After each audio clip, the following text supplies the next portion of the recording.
মহান ঋষি দধিচির তনু ত্যাগ।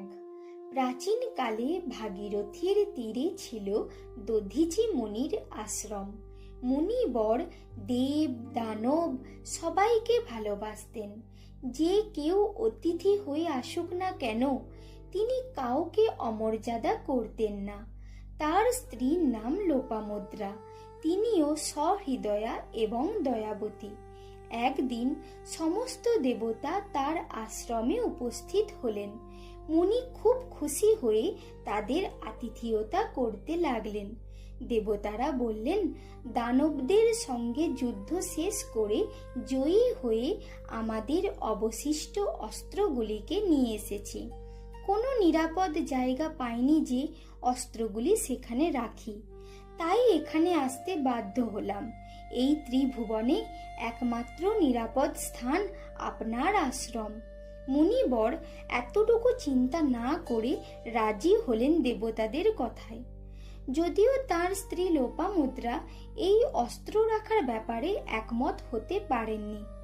দেখতে দেখতে 1000 বছর অতিবাহিত হলো। দেবতারা একটি বারও এলেন না সেই মুনির আশ্রমে। অস্ত্রগুলি ক্রমশ ক্ষয় পেতে লাগলো। দিনে দিনে সেগুলি বিবর্ণ ও দুর্বল হয়ে যাচ্ছে দেখে একটা উপায় ঠিক করলেন মুনি নিজেই। তিনি মন্ত্রপুত জল দিয়ে অস্ত্রগুলিকে নিজেই ধুয়ে ফেললেন। তখন সেই ধৌত জলের সাথে বেরিয়ে এলো তীব্র তেজ। কোনো দ্বিধা না করেই মুনি তা পান করে নিলেন। অস্ত্রগুলি তখন তেজহীন হয়ে পড়ল, আর সেই তেজ জমা হয়ে রইল মুনির দেহে। দেবতারা এসে হাজির হলেন দধিচির আশ্রমে, চাইলেন তাদের অস্ত্র।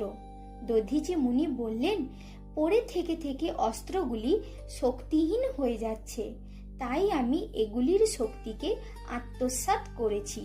কোনো মতেই সেই পুরানো অস্ত্রের মধ্য থেকে গ্রহণ করা তেজ আর আমি ফিরিয়ে দিতে পারবো না। মুনির কথা শুনে দেবতারা তো হতভম্ব। মুনি একটু চিন্তা করে বললেন, অত দুশ্চিন্তার কারণ কি? একটা উপায় আছে। যোগ বলে আমি আমার দেহ ত্যাগ করব। আপনারা আমার প্রাণহীন সমস্ত অস্থি নিয়ে যেমন খুশি তেমন অস্ত্র তৈরি করে নিন। দেবতারা বললেন, পরের জন্য প্রাণ দেবেন? তখন দধিচি মুনি বললেন, এই জীবনটা একার জন্য নয়, সকলের জন্য। সূর্য, পবন, বরুণ দেব তো পরের উপকারের জন্যই